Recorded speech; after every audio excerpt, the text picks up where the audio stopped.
Estou retomando agora a aula depois do intervalo? Vamos lá. Então a gente parou aqui.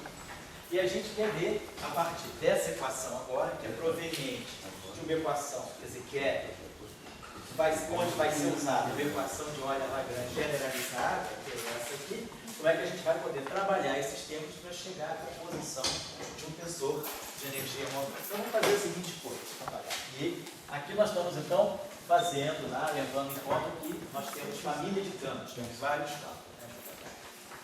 Bom, vamos então proceder como a gente procedeu no caso anterior. Nós não estamos então pegando a equação de cada campo e acoplando com a variação, não. Isso vai ficar depois como tarefa. O que nós estamos fazendo é pegando esse statement aqui, essa declaração de que o lagrangiano não depende explicitamente das coordenadas espaço-temporais. Aí, fazendo isso, a gente escreve essa expressão aqui, e aqui nós vamos substituir esse termo aqui pelo que as equações de Euler-Lagrange me dão sobre ele. Quer dizer, esse termo aqui é menos isso, mais isso. Eu vou usar essa informação aqui. Então vamos lá. Então, o lado esquerdo da equação, vamos manter aqui DI, vamos colocar assim. Então, esse primeiro termo aqui, ele vai dar menos DI, perdão, aqui vamos ter cuidado, é o seguinte, porque como aqui eu estou botando DI, aqui eu já tenho o índice livre em mim, eu vou evitar esse índice, então aqui eu vou fazer o seguinte, vou escrever de novo a equação de Euler-Lagrange, chamando tudo de capa lambda. Vamos colocar assim, d capa, d lambda, d capa, d lambda. Botamos aqui d capa, d capa. Para evitar conflito de índices que já estão saturados com o índice que está livre, que é o índice livre. Então, vamos substituir esse DL, DFI, por esse termo aqui. Então, vai ficar menos d capa, d lambda.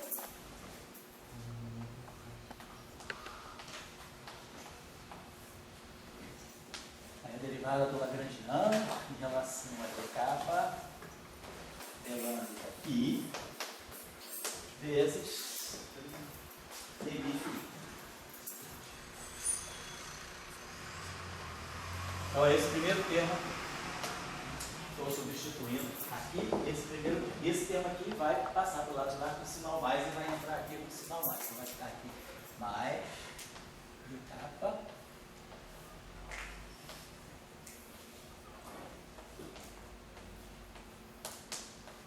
E de novo aqui, dFi.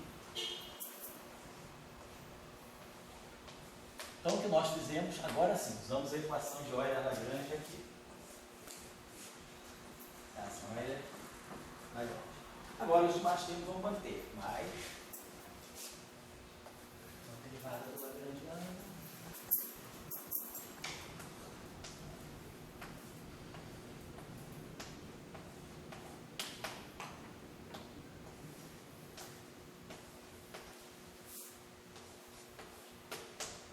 Certo? Esse termo aqui. E depois o outro termo.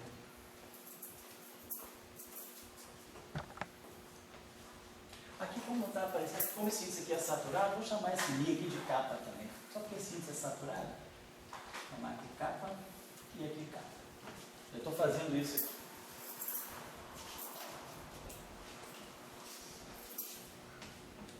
E aqui eu vou fazer, vou chamar aqui de capa. Aqui de lambda, dmi, d capa. Só para poder ficar mais os índices mais uniformes. Né? Apareceu capa, lambda, lá no início, eu podia usar mi saturado com mi, mas eu prefiro usar capa saturada com capa e lambda com lambda. Então, esse segundo termo aqui, a derivada,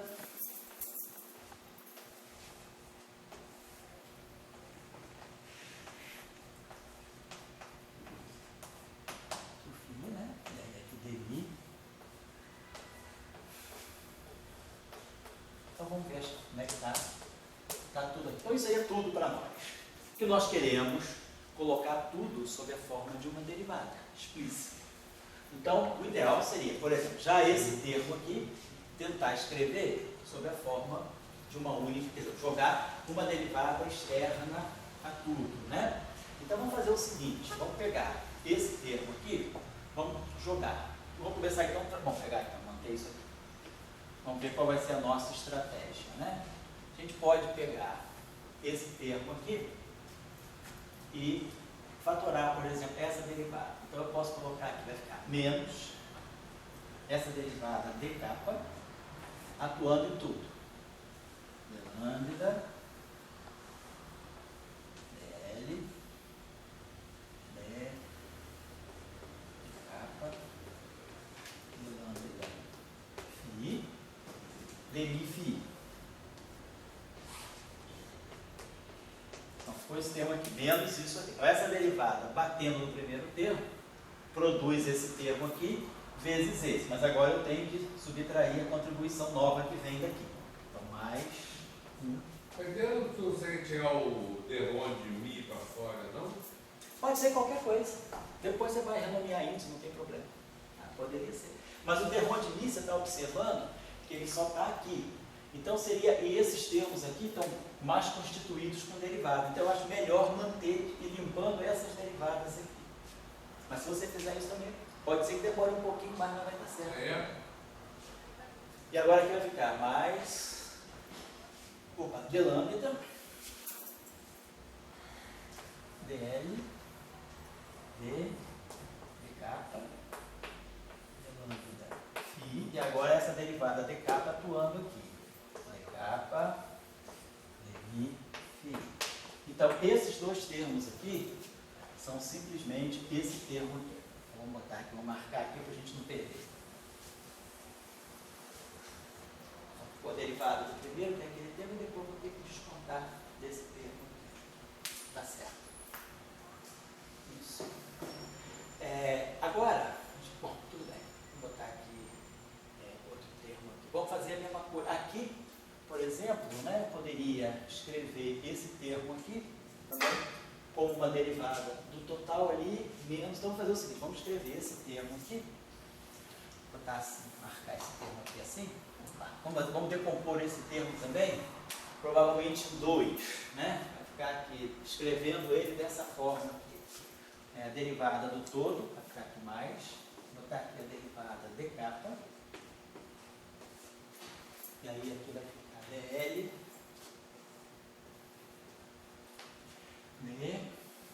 de capa, phi, de mi, phi. Provavelmente aqui menos, agora, primeiro termo, se mantém.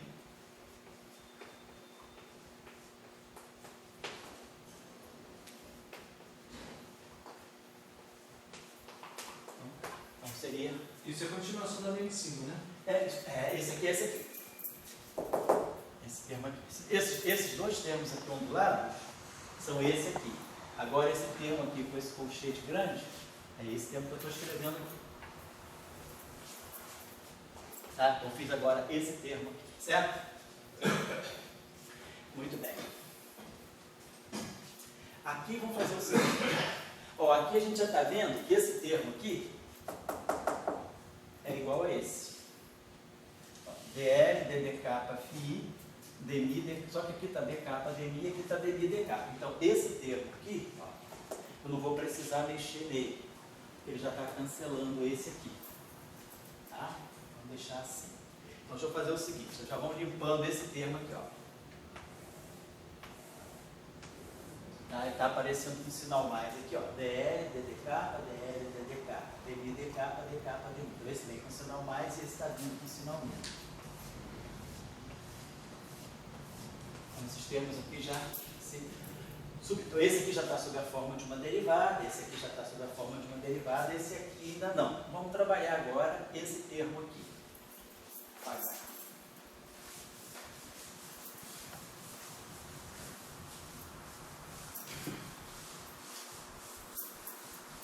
Deixa eu até, talvez seja mais interessante a gente fazer o seguinte. Então vamos manter esse termo aqui mais. Manter esse termo aqui mais, está vindo para cá, ó. dl, botar assim. Para não dar confusão, botar assim. Esse termo aqui, ó. Vem para cá, esse termo aqui, ó. dl, d de capa, de lambda, phi, de mi, de capa, de lambda, É esse termo aqui. Então esse termo aqui eu mantive. Vou escrever ele assim, ó. Então, estou reproduzindo tudo que eu tinha. Agora eu vou fazer a seguinte coisa.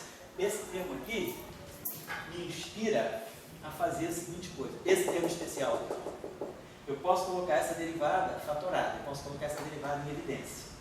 Então eu posso dizer, essa derivada aqui, ela vai estar atuando em tudo. Mas aí, claro, eu vou ter que subtrair esse termo aqui. Então vou pegar. Então nós ficamos, olha só, esse termo ondulado, esse termo ondulado, aqui nesse colchete fica só esse termo, e esse termo aqui, vamos dizer assim, parabólico, né? A gente pegou esse aqui, beleza. Agora eu vou pegar esse aqui. Esse termo aqui estava assim.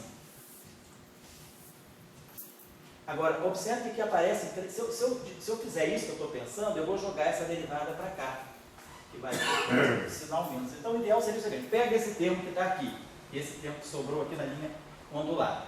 Vamos escrever isso sob a forma de uma derivada. Então, eu jogo essa derivada no todo. E aí, é claro, agora eu tenho que subtrair essa derivada atuando aqui. Então, esse termo aqui, quando eu fiz essa operação, ele vai produzir menos dl d capa d lambda phi, aí vai ficar d lambda d capa d mi phi. Então esse termo aqui apareceu às custas desse que estava aqui assim, estava assim, aí nós jogamos a derivada para cima de tudo, e aí subtraímos a derivada do segundo fator. Mas aí essa derivada aqui, ó, d lambda, d capa d lambda, d capa d lambda, d mi, d capa d lambda. Então esse termo aqui aparece com sinal mais, mas esse aqui está com sinal menos. Então esse termo aqui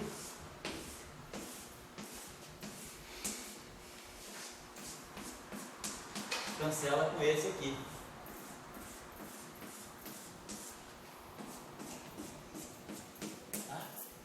E aí a gente conseguiu colocar tudo sob forma de derivada. Tem uma derivada aqui, tem uma derivada aqui, e tem uma derivada aqui, e tem uma derivada aqui. Então, isso está com boa expressão, bom candidato a uma equação de continuidade. Vamos em frente mais um pouquinho só. Então, eu vou apagar esses termos que foram... João, está copiando, né? Você ainda não está na geração de fotografar. Tem as aulinhas, só um pouquinho, uma ajuda, né? Perdeu alguma coisa. Pode copiar.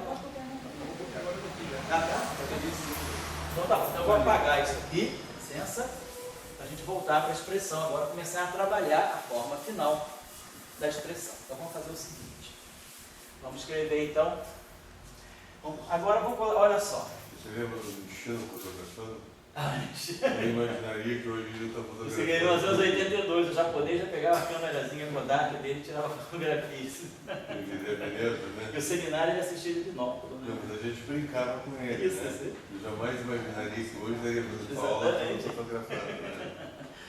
Tá lá, então aqui tem dmi, aqui tem d capa. Vamos fazer o seguinte, para ficar tudo uniformizado, vamos botar. Aqui tem d capa, aqui tem d capa. Esse lambda é um índice saturado. E o capa também. Então vamos chamar o seguinte, nesse termo aqui, como é tudo índice saturado, eu vou chamar o lambda de capa e o capa de lambda. Que aí fica d capa, d capa, d capa, e aqui eu posso colocar d capa, delta, capa, mi. Que aí fica tudo um d capa só. Então a gente for com a seguinte expressão. D capa. Então vamos lá, pegar esse termo aqui, dl, vamos começar por esse termo aqui, d capa, dl, d capa, d lambda, phi. Estou só colocando a ordem das derivadas que não tem problema, fica d capa, d lambda, phi, vezes d lambda,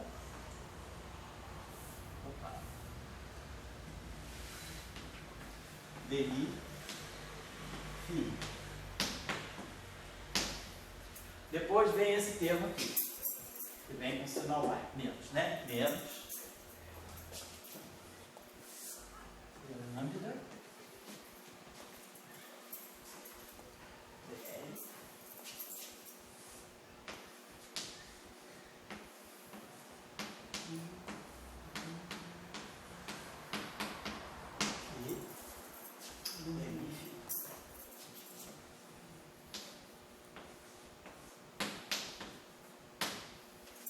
esse aqui, né? Esse aqui a gente já pegou. Esse aqui, perdão. A gente pegou esse aqui. Isso, essas duas derivadas aqui. Pegamos esse, menos esse, agora vamos pegar esse aqui mais.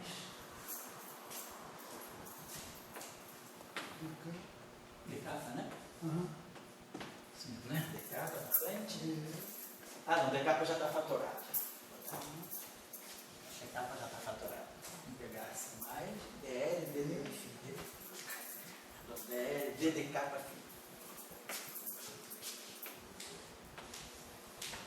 que é o termo usual. Isso aqui só depende de derivada primeiro. D, Mi, Fi. E aí menos delta, kappa, Mi, L. Isso tudo igual a zero. Certo? Eu tinha uma dúvida aqui. Por que o delta de Kronecker na formulação por Wagner é escrito sempre assim, com o índice em cima ou embaixo, e na mesma pelo seguinte, isso aqui, vamos dizer assim, essa métrica aqui, ela é necessária. Essa métrica em cima ou embaixo, ela é mais 1, menos 1, menos 1, menos 1. Tá. Se você definir o teu ciclo de Kronecker, então isso aqui é a métrica. Isso aqui tem mais e menos, isso aqui tem mais e menos. Isso aqui é definir uma coisa que só tenha identidade, só um. Então vamos dizer que você define esse objeto aqui. Você vai definir o delta de Kronecker, que isso aqui, se o eta, se o Mi for igual ao Mi, vale 1 se Mi e Ni forem 0. E vale menos 1 se Mi e Ni forem iguais, mas forem espaciais. Agora, isso aqui eu vou definir de tal maneira que, independentemente de ser em cima ou embaixo, isso aqui vai ser 0, 0 é 1, 1, 1 é 1, 2, 2 é 1. Então, independentemente de ser tempo, tempo, espaço, espaço, ele vale sempre 1, desde que os índices sejam iguais. Agora, se você quiser abaixar esse índice, você poderia pensar, então tá, vou pegar o delta de Kronecker e vou escrever assim, o delta de Kronecker vai ser delta Mi. Vai ser o meu delta Mi vezes o meu delta Mi kappa vezes um eta kappa Mi. Seria como eu poderia abaixar o índice desse delta. Só que, quando eu fizer isso aqui para abaixar esse índice kappa e esse índice kappa virar Mi, isso aqui vai, exatamente, isso aqui só vai contribuir quando o kappa for igual a Mi. E aí o kappa fica Mi. Então o delta com os dois índices embaixo vira o eta. E o delta com os dois índices em cima vira o eta também. Então você só tem uma chance.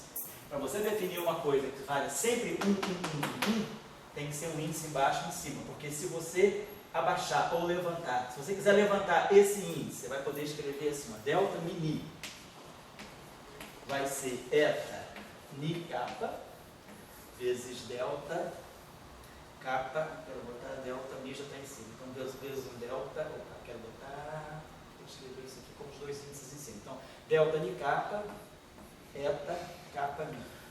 Então vamos dizer que você queira levantar o índice kappa, então o índice Mi já está em cima, você vai levantar o índice kappa fazendo isso. Só que agora, isso aqui é o Kronecker, então o Mi, o kappa vira Mi. Aí você mostra que o delta com dois índices em cima é o delta, então não tem jeito, certo?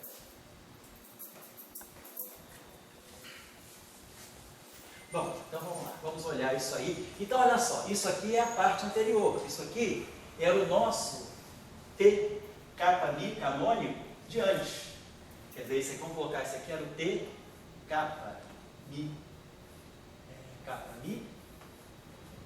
vamos dar assim, T kappa Mi, vamos dizer assim, anterior, que só dependia de primeiras derivadas. Então, só tinha uma derivada do Lagrangiano em relação. Agora, esse termo aqui não. O Lagrangiano precisa depender de derivadas segundas do campo.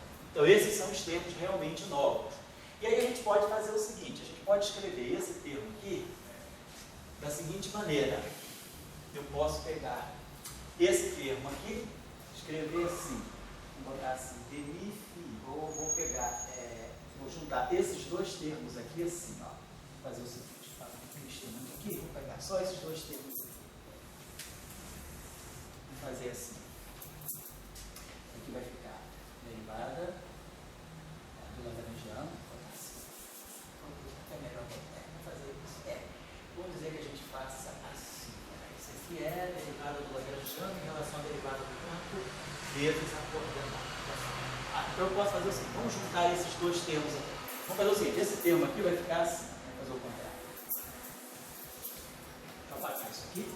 Só chamei a atenção que isso aqui era o caso anterior, a gente reobtém o caso anterior, mas nós não queremos isso. Vamos juntar esses dois termos aqui agora num só, fatorando o DMIFI. Então a gente vai ficar com o seguinte, isso aqui ficou assim, D capa.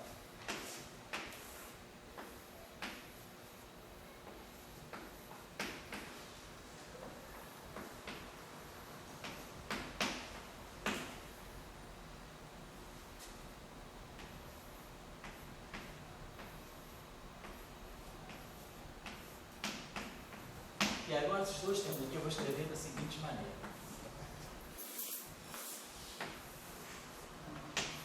Vou pegar esse primeiro termo aqui.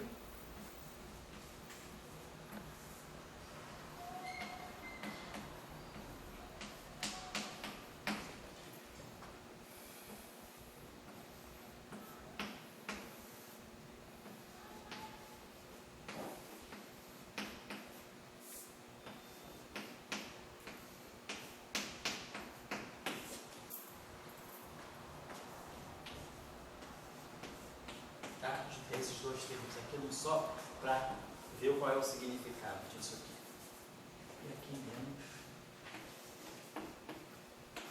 Ele está misturando termos que já apareciam antes. Isso, exatamente. Por quê? Vamos ver por que isso é conveniente. Exatamente. Pelo seguinte, olha só, isso aqui é um termo genuinamente novo. Ele pega a derivada. Vamos fazer a leitura. Se a gente estivesse fazendo tudo isso na mecânica clássica de partícula, esse termo aqui, isso aqui seria para nós DDT de derivada do Lagrangiano em relação a QI dois pontos. Vamos dizer que a gente tivesse isso aqui. Vezes DDT, vou botar isso aqui viraria, tudo isso aqui viraria, se eu estivesse falando de coordenadas, né? Esse cara aqui ficaria derivada, então essa derivada aqui ficaria derivada total, derivada, desculpa, respeito ao tempo, estaria derivando aqui, e aqui eu estaria colocando Q e dois pontos. Esse termo aqui estaria dando para nós o seguinte, derivada do Lagrangiano em relação a Q ponto menos DDT da derivada do Lagrangiano em relação a Q dois pontos vezes Q ponto menos F igual a zero. Isso seria o meu Hamiltoniano. Então eu teria, ó, isso aqui é o momento. Então o que ia acontecer é que o momento canônico agora não vai ser só dl de Q ponto, porque no caso da mecânica usual, o que a gente chama de momento canônico associado à coordenada Q é dl de Q ponto. Então seria ó, P Q ponto menos L, daria o Hamiltoniano. Mas agora, devido ao fato do Lagrangiano depender de derivada segunda, nós temos um termo novo aqui, quer dizer, o que é o momento, então isso aqui seria interpretado como sendo o momento, o novo momento canônico, PI. Ele vai ganhar uma contribuição que vem daqui. E esse termo aqui seria o momento canônico associado, é como se eu tivesse um segundo momento canônico. Isso aqui seria, vamos dizer, o momento π, que é dois pontos, mais P, que é ponto, menos L. Quer dizer, no formalismo hamiltoniano, o hamiltoniano ele começa já com a velocidade. Mas como agora meu Lagrangiano depende da derivada segunda, então eu tenho a velocidade associada à velocidade, que aqui eu teria a velocidade associada à coordenada Q. Então no caso usual eu não tenho nem isso, nem isso. Então o que aparece aqui é o momento vezes a velocidade associada àquele grau de liberdade, QI, menos L.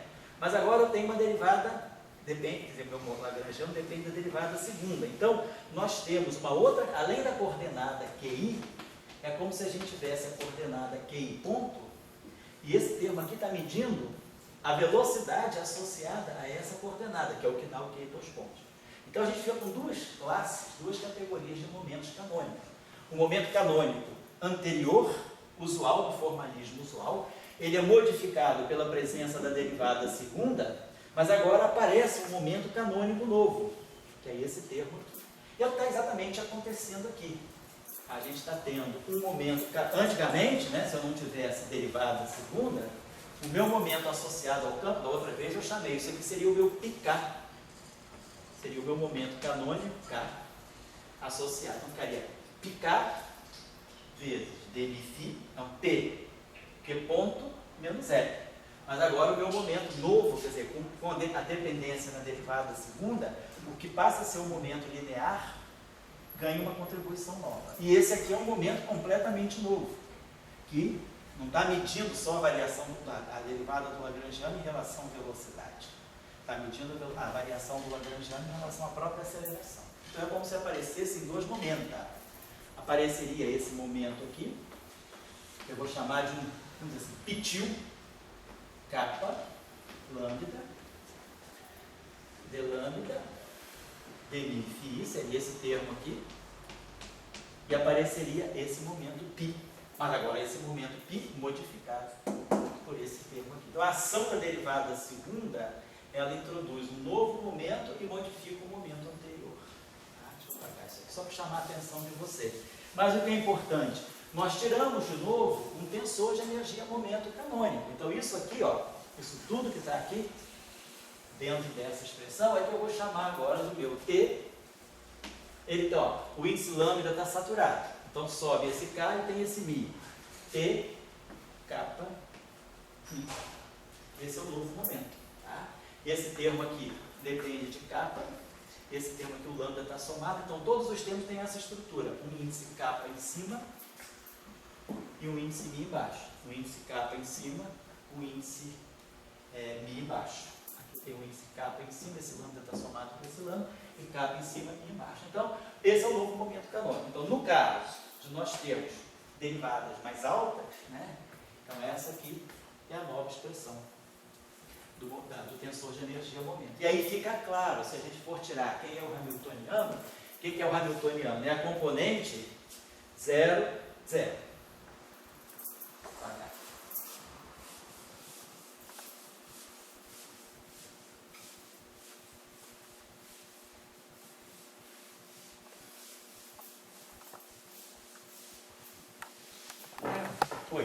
No caso, você está fazendo tudo isso quando a lagrangiana não depende das coordenadas explicitamente. Isso, porque aí é quando você tem a conservação. Se depender explicitamente da coordenada, você vai ter uma violação dessa simetria. Porque se depende explicitamente da coordenada, significa que tem algum agente externo no lagrangiano que deve estar puxando ou dando energia para o sistema. Né? Por exemplo, se você, vamos dizer, na mecânica clássica, pega na mecânica clássica, pega esse lagrangiano aqui, pega o oscilador harmônico, meio de m, que é ponto ao quadrado. Vou botar assim, nem precisa ser oscilador harmônico, vou pegar um potencial v de Q qualquer. Mas suponhamos que aqui eu coloque uma função f de t, se acople com a coordenada q de t. Então, minha coordenada generalizada é o quê? Então, se eu fizer a equação de campo, minha equação de campo vai dar m menos n, dois pontos, né? Quer dizer, quando eu fizer a integração por derivar, vai fazer a variação, vai dar 2, que vai cancelar, vai ficar n, q ponto, delta q ponto. Eu integro por parte, fica menos q dois pontos. Esse termo aqui vai ficar variando em relação a q, você vai ter aqui então a derivada de v em relação a q, e tem uma coordenada só. E aqui um delta q. Então eu tenho um delta q daqui que eu já extraí. Quando eu fizer a variação em relação a Q, eu vou fazer a derivada em relação a Q e vou fazer a variação em relação a Q, que já saiu aqui. E aí aqui vai ficar mais f de t igual a 0. Muito bem. Aí aqui bota mais, aqui bota mais e aqui bota menos. Vamos dizer que isso aqui seja igual a isso aqui. Agora, multiplica toda essa equação aqui por Q pontos. Então vai ficar m Q dois pontos, Q ponto, que é a mesma coisa que ddt de meio de m Q ponto ao quadrado. Então, esse termo aqui, derivada de v em relação a q e a derivada de q em relação a t, me dá dv dt. Então aqui mais o potencial. Isso aqui igual a f de t, Q ponto. Então, se quiser ainda, eu posso escrever esse termo aqui como sendo a derivada de f q menos f ponto Q.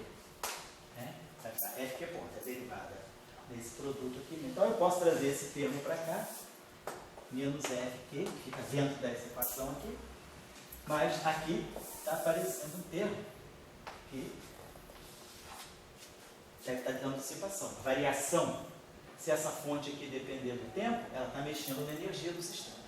Então, a energia do sistema pode estar aumentando ou diminuindo se esse termo aqui for positivo ou negativo. Então, quer dizer, a presença de um termo que tenha dependência explícita na derivada temporal, ela não faz nada demais, ela simplesmente diz que o teu sistema não está mais isolado. Quer dizer, a dependência explícita com a posição, no caso da mecânica clássica, com o tempo, indica a presença de alguma fonte externa que pode estar acoplada ao teu sistema e que está trocando energia com o teu sistema. Então, antes, se não tinha o F era zero, esse termo era zero, esse termo era zero, e aí a energia do sistema é conservada. Energia cinética mais energia potencial.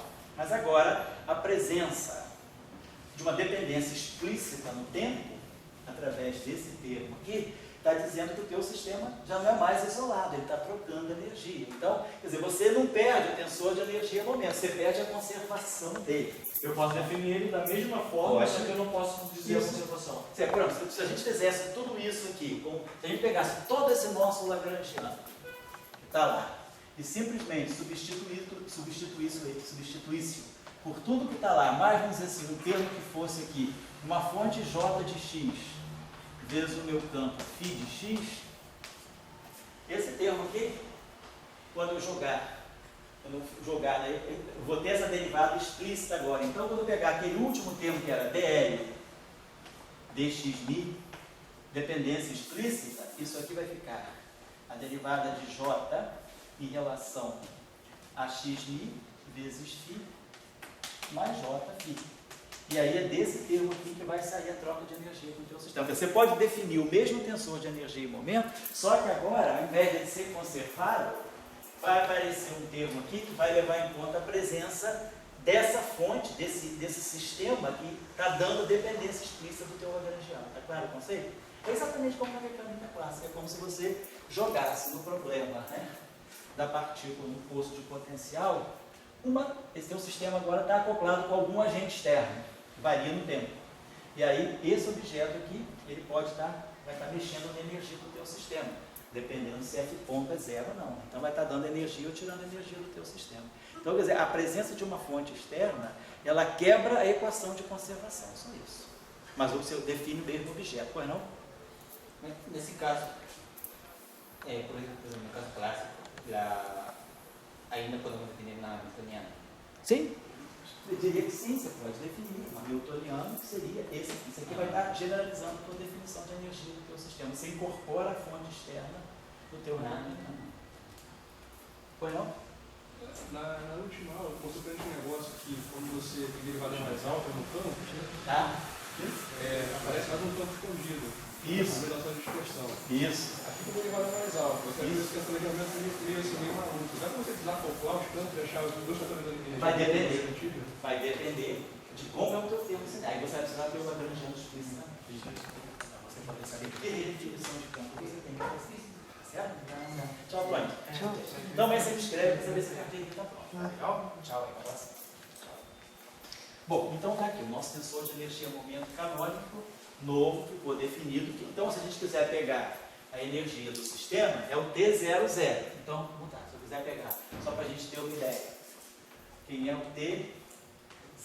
Aí, Henrique, 00 em cima, 00 embaixo é a mesma coisa. Então, isso aqui que a gente vai estar definindo como a densidade hamiltoniana, densidade de energia. Então, vai ficar derivada em relação a T, derivada vai ficar 00, vai ficar C ao quadrado, ddt. Aqui vai ficar 1 sobre C ao quadrado, ddt. Então, vai dar isso aqui para nós. Derivada, as velocidades da luz vão se cancelar, vai ficar no numerador e no denominador, vai ficar derivada do L em relação ao φ, 2 pontos. E aí aqui, tudo é 0, 0. Então, tudo é derivada temporal. Então, isso aqui é energia. Nesse termo aqui, mesma coisa, eu vou ter aqui derivada temporal, 1 sobre C ddt, e aqui eu vou ter 1 sobre C ddt. Vai ficar dl, vai ficar aqui mais, a derivada do Lagrangiano em relação a φ ponto, que é o normal, que é o momento canônico normal, a derivada do Lagrangiano em relação à velocidade. Agora o termo novo que vai aparecer vai ser esse aqui, menos ddt. Esse aqui vai produzir, que vai ter 1 sobre c é a mesma coisa, vai subir, então vai ficar ddt dl. Aí aqui vai ficar derivado do Lagrangiano em relação às duas derivadas. Tá? Isso aqui vezes esse termo aqui, φ ponto.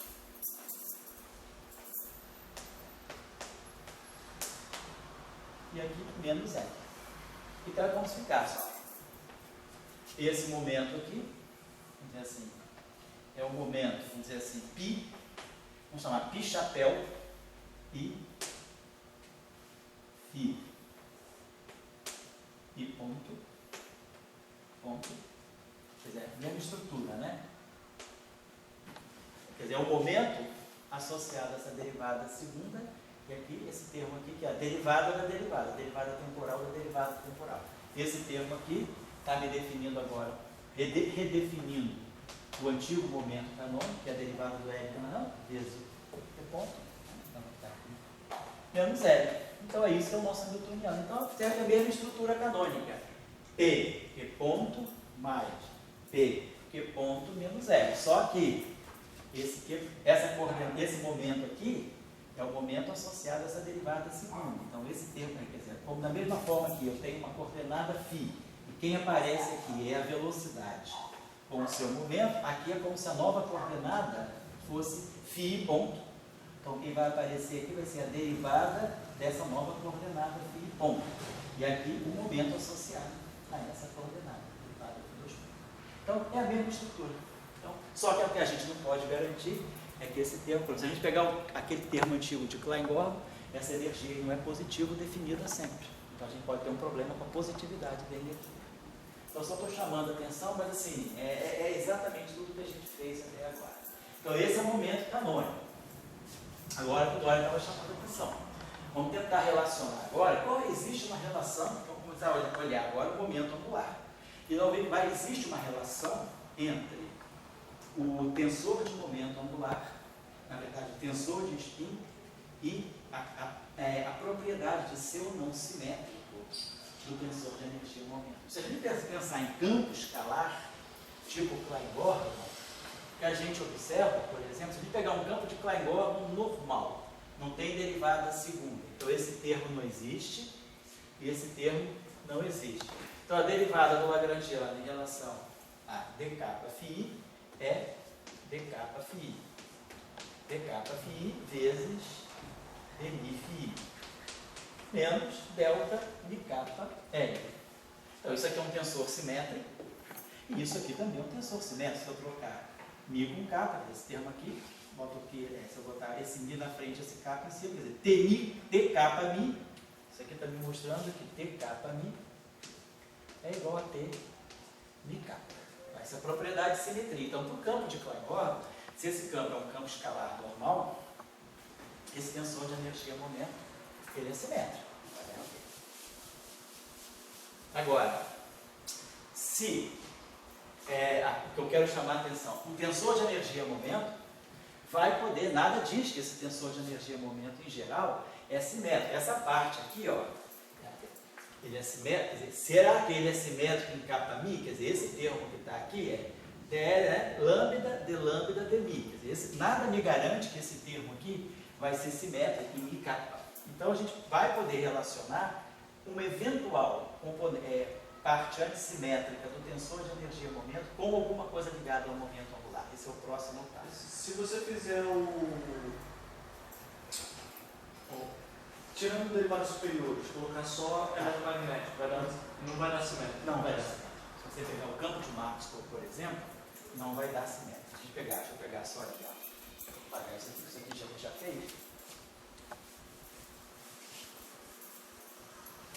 Na verdade, o que a gente vai mostrar é o seguinte: sempre que o campo tiver spin, ele não for escalar, ele não vai poder, o tensor de energia-momento não vai ser simétrico.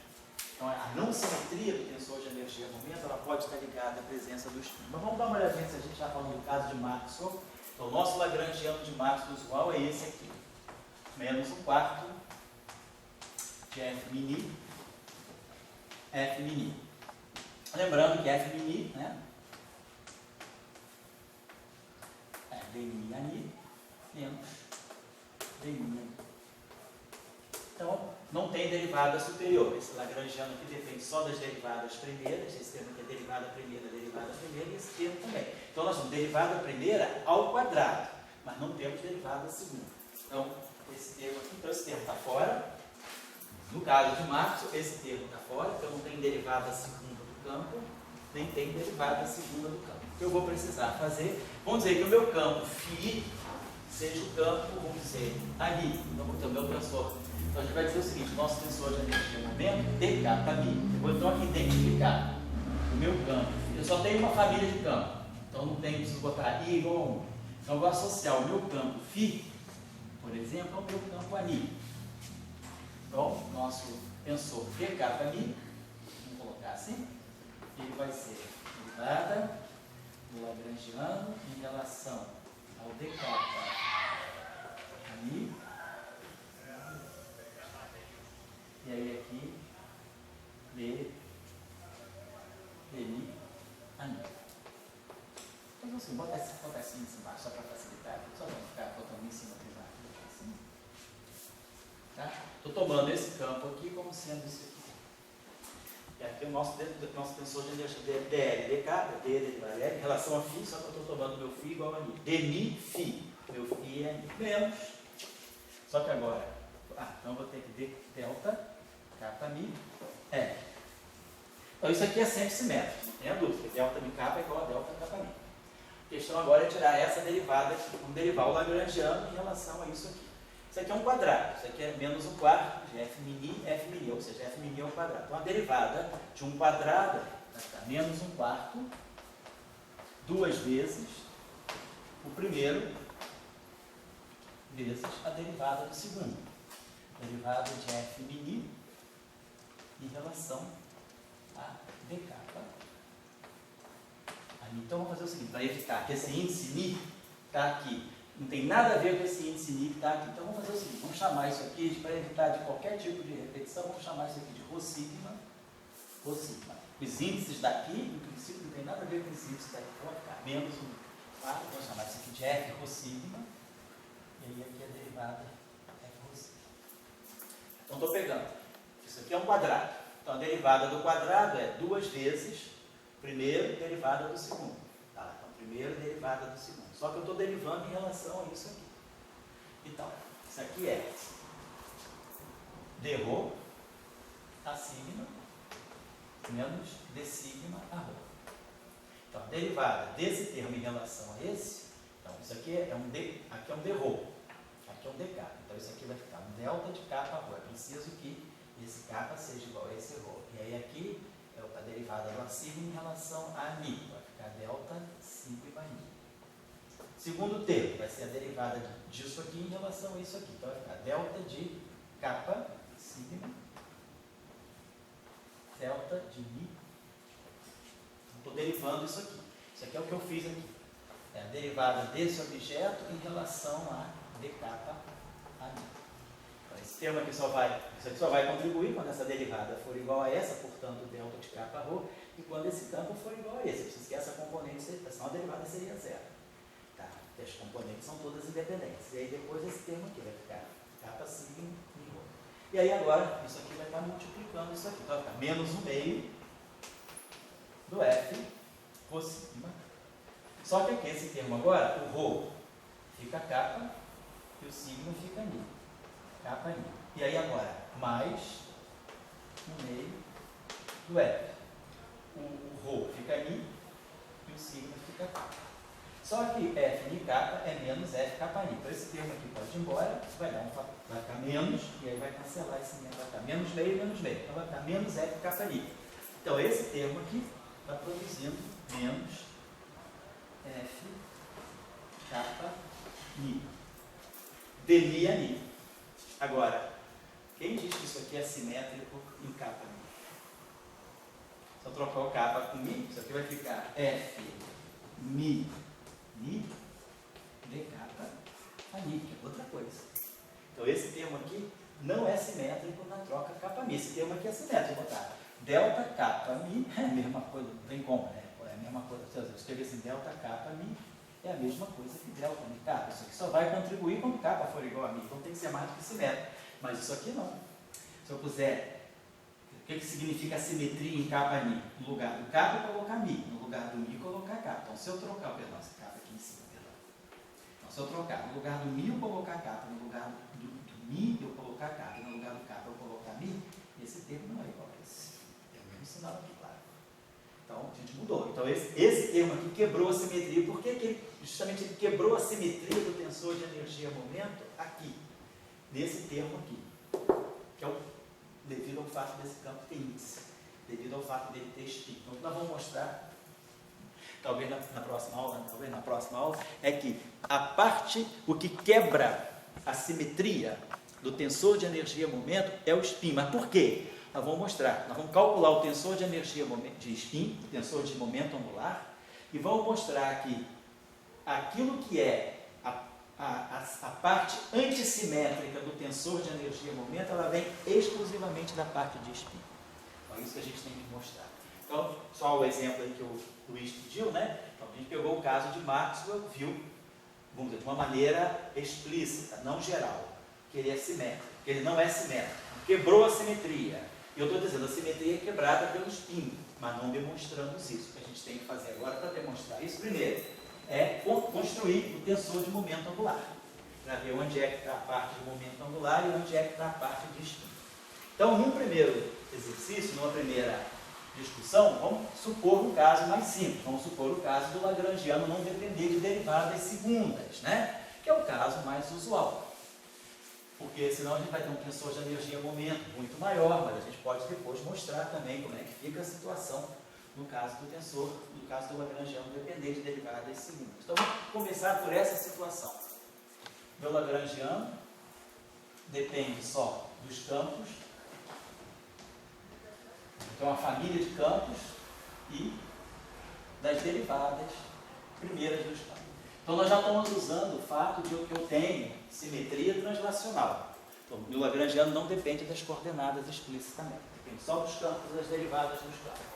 Temos a equação de Euler-Lagrange, mas temos o nosso tensor de energia-momento. Nós vamos escrever assim. Nosso tensor de energia-momento, se eu quiser, eu posso escrever ele assim. T, vamos dizer assim, kappa lambda, nós vimos a derivada do lagrangiano em relação ao d kappa phi, d lambda phi. Só colocando agora os dois índices em cima. Em relação ao caso anterior, eu tinha isso, botava esse lambda aqui, eu tinha esse lambda aqui. Não fazendo nada demais, só estou subindo os dois. Esse índice sobe e esse índice sobe. E aí, antes eu tinha menos d kappa de lambda L. Mas aí quando eu subi o lambda, como foi falado aí com o Henrique, quando a gente sobe o lambda, o delta de Kronecker vira a métrica de Minkowski. Então aqui vai ficar menos zeta kappa lambda. Então isso aqui é o nosso tensor de energia-momento, né? Só escrito com os dois índices em cima, no caso comum, no caso canônico de ter apenas lagrangiano que dependa de derivadas primeiras. Agora, nós estamos fazendo uma transformação de rotação no sistema. Então nós já sabemos como o campo se transforma. A variação dos campos sob transformações, rotações de Lorentz, ela era essa aqui que nós tínhamos escrito. DL I ficava menos ômega, vou botar aqui, menos ômega rho sigma, vou colocar assim. Aí aqui nós tínhamos x sigma d rho phi. É a equação que a gente terminou na aula passada e começou na aula de hoje. A estrutura é essa. É o ômega com o x, que me dá o delta x, e o delta x, ele, pela expansão inteira, é delta x vezes a derivada. Então, é o delta x rho vezes o d rho. E aí aqui tinha a parte que dependia do spin, que era mais I sobre 2, ômega rho sigma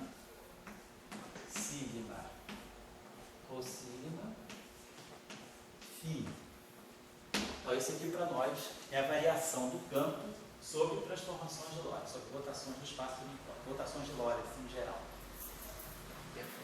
Então, um campo escalar, como nós já vimos, né? Um campo escalar, se a gente pegar um objeto escalar qualquer, pegar um escalar φ qualquer, a variação do escalar é menos ômega ρ sigma x sigma d ρ. Por que eu estou dizendo isso? Por que eu estou pegando a variação do escalar? Porque eu quero ver, nós queremos ver, quando eu faço uma transformação de rotação no meu sistema, o meu lagrangiano é um escalar de Lorentz. Nosso lagrangiano, quando a gente escreve um lagrangiano, seja no espaço euclidiano, seja no espaço de Minkowski, ele não pode ter índice. O lagrangiano não tem caráter vetorial. O lagrangiano, ele é um escalar de rotação. Né? Então, o lagrangiano ele tem todos os índices contraídos. Então, se a gente fizer uma rotação,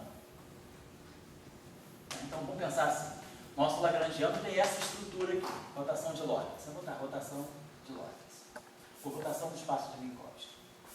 Galera, Pode falar. desculpa, eu acho que eu vou estar dando um pulo para trás. Mas Não tem problema. as duas equações aqui são para campos escalares. Não, Não? esse campo aqui eu falei, é um campo genérico, tanto é que ele tem isso aqui. Ok. Então, se esse campo, por exemplo, for um escalar, isso aqui é zero. Se esse campo for um vetor, a gente sabe quem é essa matriz. No caso do campo vetorial, vamos voltar lá. Então, no caso de um campo escalar, isso aqui é zero. Então, está aqui. No caso de um campo vetorial, delta, está aqui. Lorentz de um campo vetorial, vamos dizer assim, a alfa. Então, eu teria que escrever isso aqui assim, menos ômega ρ sigma x sigma d ρ a alfa, substituindo o meu campo φ pelo campo A, mais I sobre 2, ômega ρ sigma, sigma ρ sigma. Mas agora meu campo tem índice alfa, então o índice alfa ele vai ser trazido pela matriz. Vou ter que botar aqui alfa, beta a beta. Então isso aqui é agora se o campo for vetorial. Mas agora nós sabemos, isso aqui é menos I delta alfa ρ eta sigma beta, menos eta ρ beta delta alfa sigma. Vamos lá.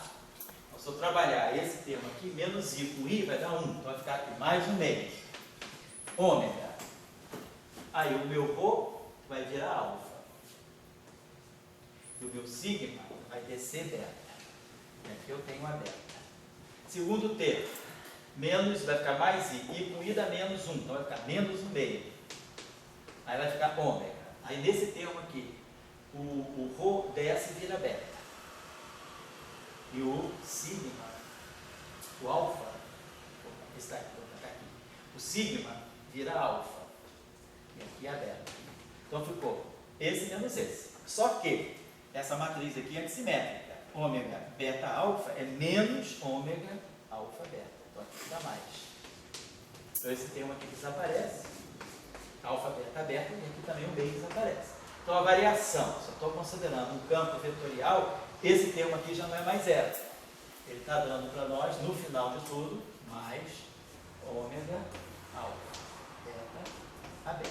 Então isso aqui que vai estar medindo aquilo que vem do spin do campo, vem da matriz sigma. Esse termo aqui vem exatamente daqui, quando eu chamo esse campo aqui de alfa.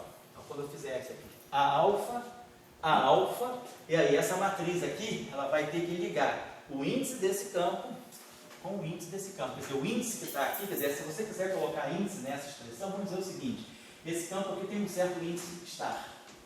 Isso aqui está representando um índice. Então, esse campo aqui vai ter um índice, e essa matriz aqui, ela vai sempre conectar esse índice com o índice do campo. É o elemento de matriz, ela vai acoplar diferentes componentes do campo. Essa é que é a estrutura. Então, por isso, no caso vetorial, esse índice aqui é alfa, esse é beta, a beta. Aí a gente usa aquela expressão, blá blá blá, e dá no final isso aqui, tá certo? Então, essa contribuição aqui, ela vai estar sempre acoplada, quer dizer, ela vai estar sempre descrevendo a estrutura de índices do campo. Então, esse índice aqui, quer dizer, o papel da matriz de spin é justamente dizer que com uma rotação, os índices, as componentes do campo se misturam. E quem faz a mistura? É justamente a matriz de rotação, a matriz de spin. Então, os índices do campo, essa parte aqui, ela não vê nenhuma rotação, ela mantém o mesmo índice. Então, essa parte de momento angular orbital, ela não acopla diferentes componentes do campo. Mas agora, a matriz de spin, ela está aqui, então, ela vai acoplar essa componente do campo com as componentes do campo aqui. Isso está mostrando que, sob uma rotação, as componentes de um campo se misturam. Então, é por isso que aqui aparece assim, isso, claro?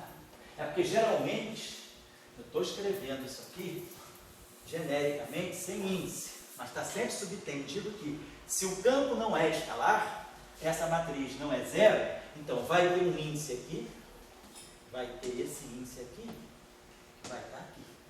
Então, esses dois índices aqui, quer dizer, essa matriz, ela acopla a variação de uma componente, depende das demais componentes. É como a gente faz, deixa eu apagar um instantinho só, no caso do SO2 mesmo, quando a gente pega que ΔX, né, desculpa aqui, quando a gente diz que ΔX é alfa y, e ΔY é menos alfa x, o que eu estou dizendo é justamente isso, quer dizer, a variação, vamos chamar isso aqui de x1 e x2.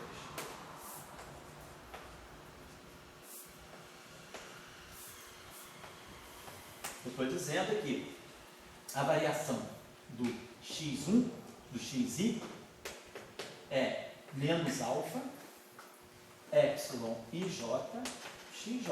Ó, quando isso aqui é 1, epsilon 1, 2. Então, epsilon 2 é 1, que é o x2. Quando isso aqui é 2, quando o epsilon for 1, vai ficar ΔX1, vai ficar alfa, epsilon 1, 2, x2. Epsilon 2 é 1, então fica ΔX1 igual a alfa, x2. ΔX2 igual a alfa, epsilon 2, 1, x1. Epsilon 2, 1 é menos 1, então fica menos alfa, x1. Então, a gente pode escrever em termos matriciais isso aqui da seguinte maneira: o parâmetro, a matriz, vou botar aqui o vetor e o vetor, quer dizer, o vetor com coluna, né? Isso aqui é uma matriz 2 por 2. Tem essa matriz, é 0 e menos 1, 0. Então, na verdade, o que está acontecendo ali é isso. A variação de uma componente, eu estou dizendo, a variação da componente xi se acopla com a componente xj por essa matriz. Então, essa matriz aqui está fazendo o papel desse gerador. O parâmetro é epsilon. Estou fazendo uma rotação de um ângulo alfa. Perdão, parâmetro é alfa. Estou fazendo uma rotação de um ângulo infinitesimal alfa. Então, o meu ômega, kappa lambda lá, aqui está representado pelo alfa. E a minha matriz sigma, kappa lambda, está representada pelo epsilon. Então, o que eu estou escrevendo aqui é exatamente aquilo que está aqui. Certo?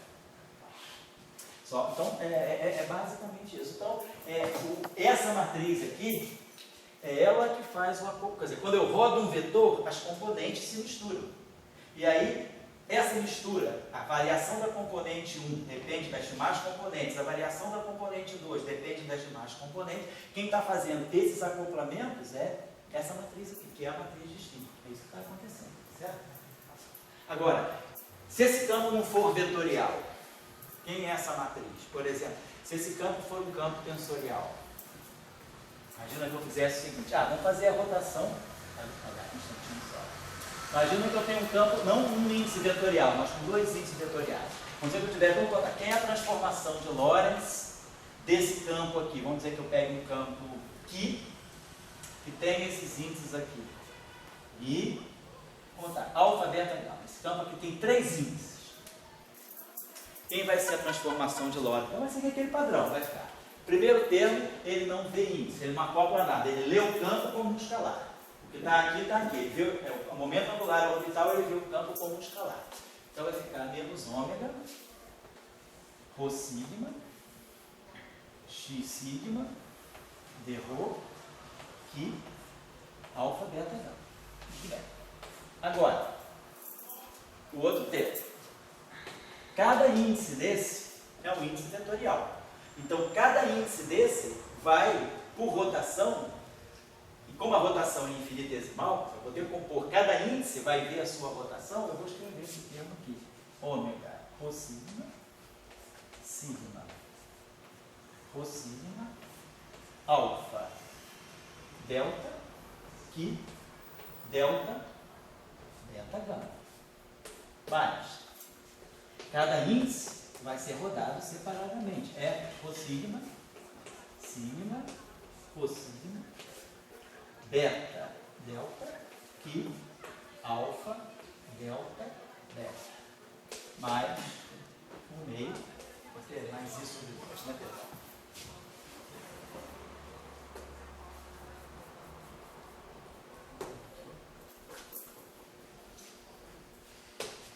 Ômega, rho sigma, sigma, rho sigma, gama, alfa, beta, gama, gama, delta, e alfa, beta, delta. Então, cada índice sente a rotação. É exatamente como você está acostumado na relatividade geral, quando você faz a derivada covariante.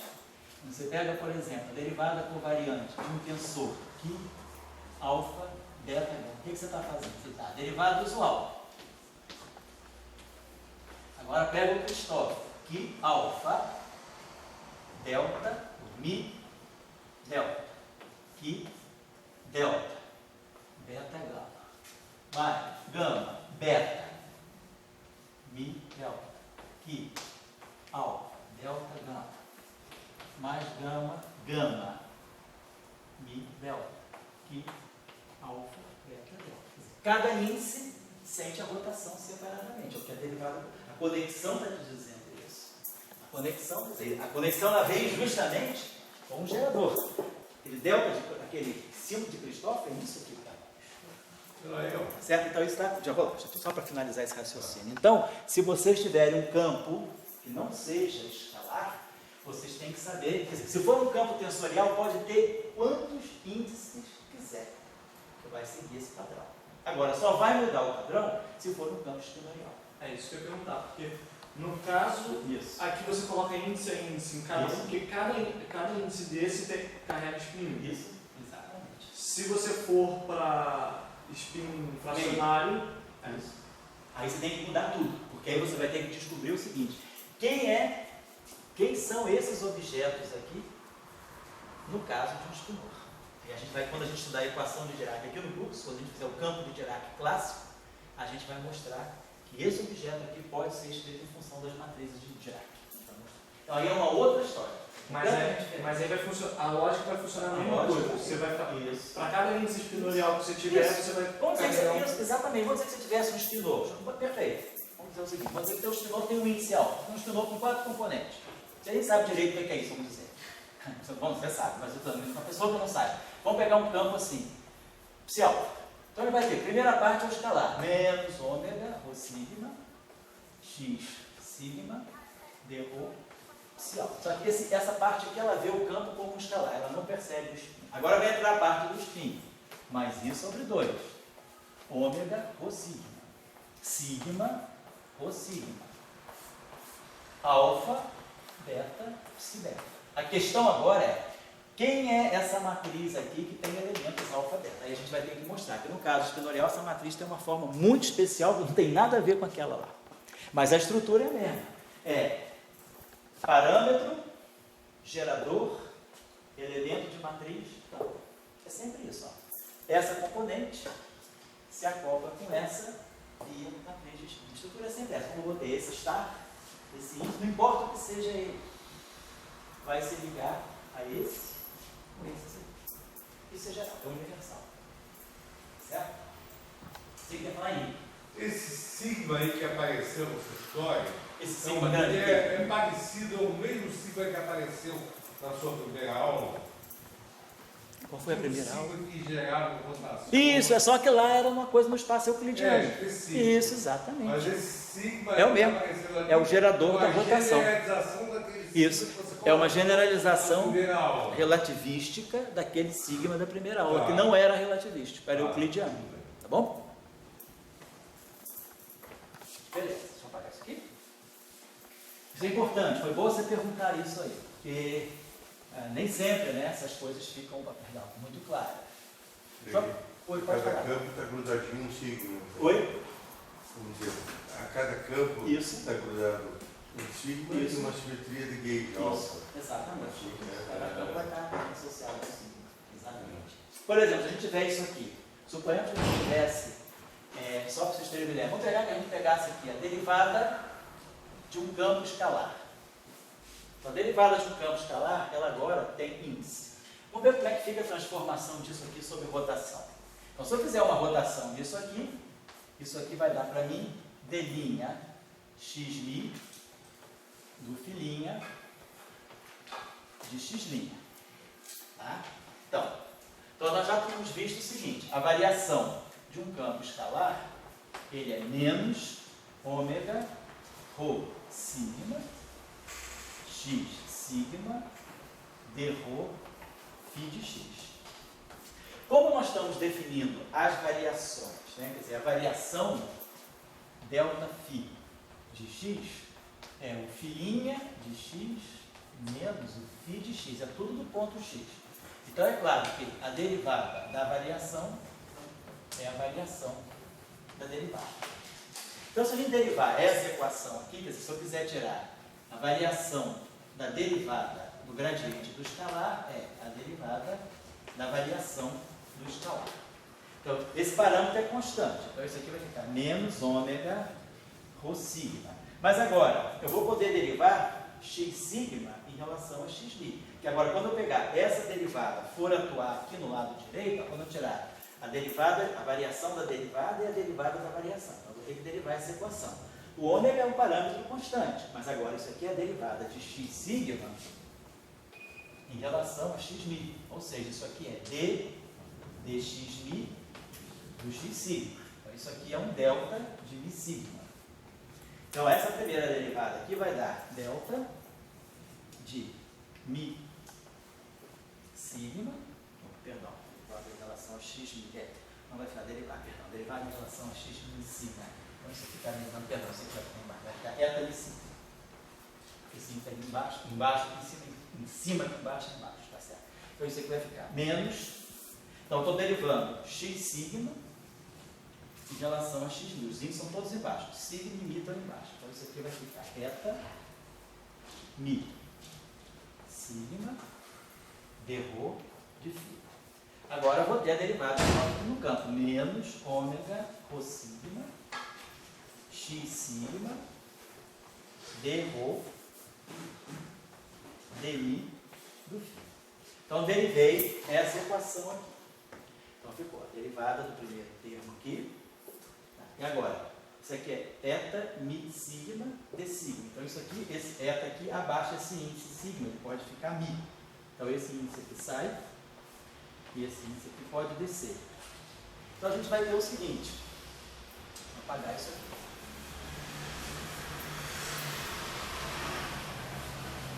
Então, a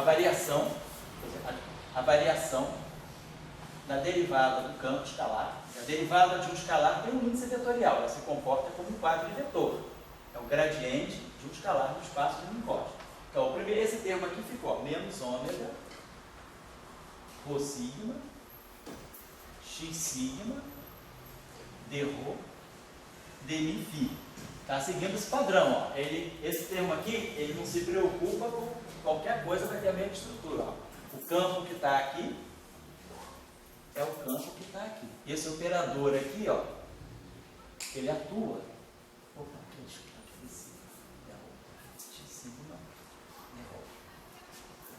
então, esse operador aqui é esse aqui.